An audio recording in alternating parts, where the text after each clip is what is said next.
जंतर मंतरमधील विद्यार्थी आंदोलनावरून परतलेल्या अभिजित दिपकेंचं संभाजीनगरात जोरदार स्वागत। सरकारने वेळ आणली तर पुन्हा आंदोलनाचा दिला इशारा।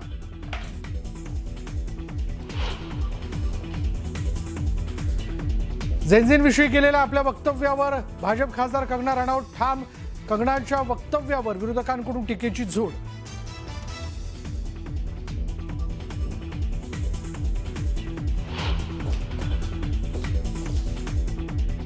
जास्त मीठ, साखर, संतृप्त चरबी व ट्रान्सफॅट असलेल्या अन्नपदार्थ शालेय परिसरात मज्जाव केलेला आहे। ते ऑर्डरमध्ये आहे, मज्जाव केला म्हणजे प्रिव्हेंट केला। शाळा परिसरात ट्रान्सफॅट असलेल्या अन्नपदार्थांच्या विक्रीवर बंदी।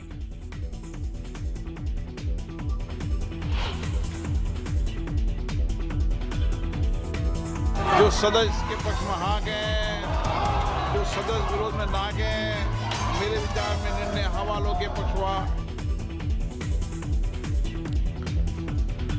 लोकसभेत परीक्षा सुधारणा विधेयक आवाजी मतदानानं मंजूर। विरोधकांचा मोठा गदारोळ।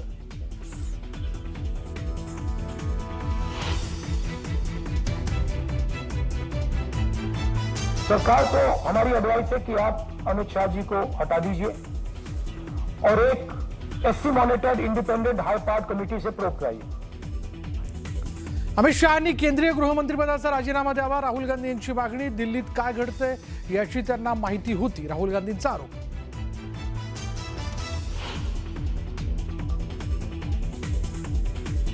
राहुल गांधी पीएम झाले नाहीत म्हणून पंतप्रधानांच्या निवासस्थानाबाहेर बसले। मंत्री जितेंद्र सिंग यांनी लगावला टोला।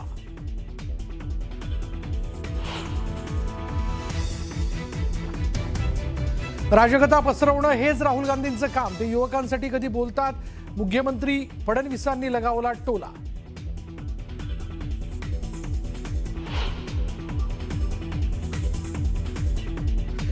येत्या 29 ऑगस्टला मराठा आरक्षणासाठी शेवटचं निर्णायक आंदोलन। मनोज जरांगेंकडून पुन्हा एकदा आंदोलनाची घोषणा।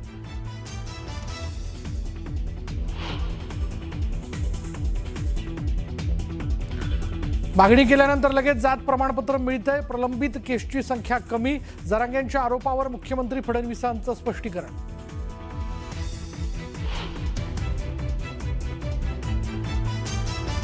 भोपाळमध्ये शेतकरी आंदोलन पेटलं। शेतीमालाला किमान आधारभूत किमतीची कायदेशीर हमी देण्याची शेतकऱ्यांची मागणी।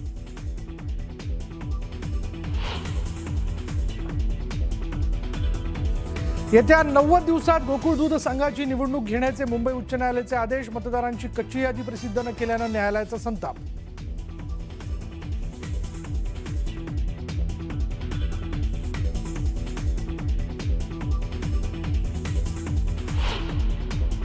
मुंबईच्या लोकप्रतिनिधींच्या स्थानिक विकास कामांमध्ये कंत्राटदारांना धमकावून खंडणी उकाळणाऱ्या जुल्फिकार टोळीचा पर्दाफाश झालाय।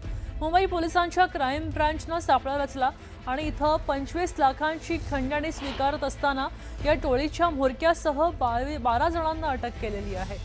ह्याच्यामध्ये भाजप आमदार अमित साटम, सुनील प्रभू, वरुण सरदेसाई आणि पराग अळवाणी यांनी पुनर्विकास प्रकल्पातल्या गुंडगिरीबाबत तक्रार दाखल केली होती। सोशल मीडियावर बंदुका आणि आलिशान गाड्यांचे रील पोस्ट करून मुंबईमध्ये दहशत निर्माण करायचा त्यांचा कट होता। म्होरक्या जुल्फिकार बेहलीम आणि भाऊ मोहसिन यापूर्वीच मकोका खाली अटकेत आहेत। जामिनावर बाहेर येताच त्यांनी पुन्हा गुन्हेगारीमधनं दहशत निर्माण करायचा प्रयत्न केला।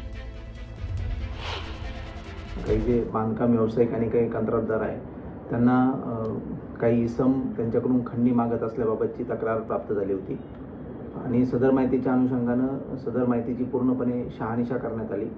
शहानिशा केल्यानंतर सदर जे आरोपी आहेत हे रेकॉर्डवरील गुन्हेगार असल्याची निष्पन्न झालेलं होतं। त्या अनुषंगानं 27 जुलै 2026 रोजी त्या ठिकाणी बांद्रा परिसरामध्ये ट्रॅप लावला असता त्या ठिकाणाहून जे आरोपी आहेत त्यांनी जे तक्रारदार आहे त्यांच्याकडून 25 लाख रुपयाची खंडणी स्वीकारताना त्यांना रंगेहात अटक करण्यात आलेलं आहे।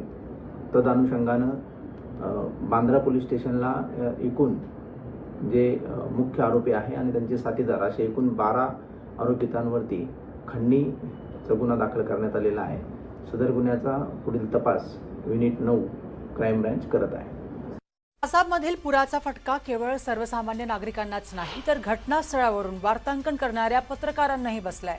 सराईदेव जिल्ह्यातील सोनारी येथे न्यूज 18चे वार्ताहर प्रदीप गोगोई यांचे घर पूर्णपणे पुराच्या पाण्यात बुडाले. त्यांच्या कुटुंबाला सुरक्षित स्थळी हलवण्यात आलंय. मात्र घरात अजूनही पाणी, चिखल आणि गाळ साचलेला आहे. अनेक दिवस कुटुंबाला अन्न, पिण्याचे पाणी आणि वीज यांसारख्या मूलभूत सुविधांशिवाय राहावं लागतंय. घरातील बहुतांश सामान पुरात नष्ट झालंय. असे असूनही प्रदीप गोगाई हे पूरग्रस्त भागातून सातत्याने ग्राउंड रिपोर्टिंग करतायत.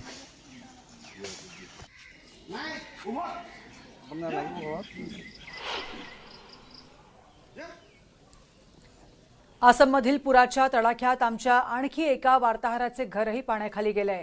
सराईदेव जिल्ह्यातील सोनारी येथील न्यूज 18चे प्रतिनिधी चाव हसांग कोनवार यांचे घर पूर्णपणे पुराच्या पाण्यात बुडालंय. त्यांच्या कुटुंबाला सुरक्षित स्थळी हलवण्यात आलंय. वैयक्तिक संकट आणि मोठे नुकसान सहन करूनही चाव हसांग कोनवार हे पूरग्रस्त भागातून सातत्याने वार्तांकन करीत आहेत. येथील जमिनीवरील वास्तव लोकांपर्यंत पोहोचवित आहेत.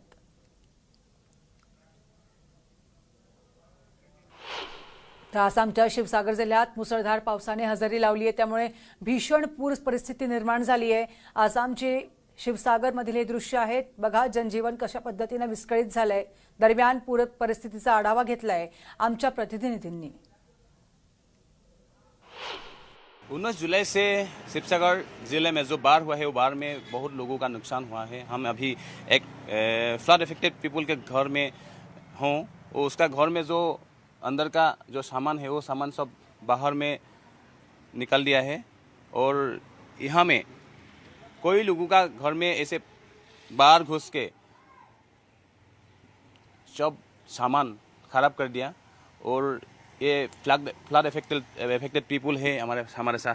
तो उस दिन जो बाढ़ हुआ है ना 19 जुलाई में, तो कैसे हुआ है और क्या क्या का नुकसान किया है?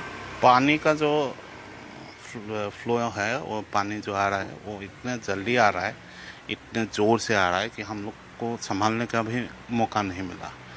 ऐसा है कि हर मिनट हर सेकंड पानी का जो स्तर है वो बढ़ रहा था.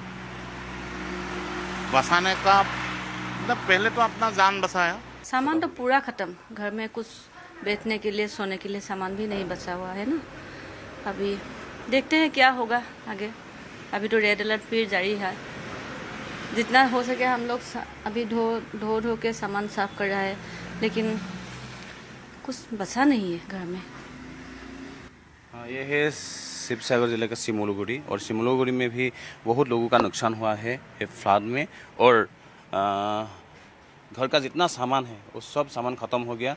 सिर्फ उसका जान बचाया. और इस टाइम में जो कपड़ा पहना हुआ है वो कपड़ा भी सिर्फ बचा हुआ है. और ऐसे ये एक एग्जाम्पल है. और ऐसे बहुत लोगों का घर में ऐसा परिस्थिती है. तर आसाममध्ये पूरस्थिती अजूनही अत्यंत गंभीर आहे. नागालँडमधून आलेल्या पाण्यामुळे जोरहाट, सराईदेव आणि शिवसागर जिल्ह्यातील बहुतांश नद्यांचे तटबंध फुटले आहेत. 19 जुलैपासून आलेल्या या पुरामुळे लाखो नागरिक प्रभावित झालेत. मोठ्या प्रमाणावर नुकसान झालंय. जोरहाटमध्ये मोठ्या संख्येने नागरिक अजूनही मदत घेण्यासाठी वाट बघतायत. आणि या पुरात आतापर्यंत जोरहाट जिल्ह्यात 8 जणांचा मृत्यू झालाय. जोरहाट आसाम मधली दृश्य है जहाँ पुरामध्ये 8 जणांचा. नागालैंड से आए हुए पानी ने जोरहाट, सरायदेव और शिवसागर के ज्यादातर नदियों के तटबंध तोड़ दिया, जिसके कारण इन तीनों जिले में बारे में सब कुछ तहस महस कर दिया. और जितना नुकसान किया उसकी भरपाई के लिए बहुत समय भी लग जाएगा. 19 जुलाई से जो बाढ़ आया है ऊपरी असम में, उसमें कोई लाख लोग प्रभावित हुए हैं. और जीव जंतु भी बाढ़ में बह जाए हैं. जो जीव जंतु जिंदा है उनके लिए खाने काम पर रहे हैं. दूसरी तरफ ज्यादा लोग भी अभी भी राहत शिविर में है. और क्योंकि बाढ़ में उन लोगों के घर सामान सब तहस महस कर दिया. जो रहने के लिए नहीं रहा और जो लोग घर वापस आया है वो बहुत मुसीबत का सम्मान कर रहा है, क्योंकि घर को पूरी तरह रहने के लिए बनाने के लिए बहुत कुछ करना पड़ रहा है। तर आसामची दृश्य आहे। दरम्यान आसाममधील पूरग्रस्त भागांपैकी नेपाळी, खुटी आणि बेडबारी येथे पुरामुळे मोठं नुकसान झालंय। चहूबाजूंनी पुराच्या पाण्याने परिस्थिती अत्यंत गंभीर बनली आहे। या भागातून समोर आलेले व्हिडिओज पुराच्या विध्वंसक तांडवाचे भयावह चित्र उघड करीत आहेत।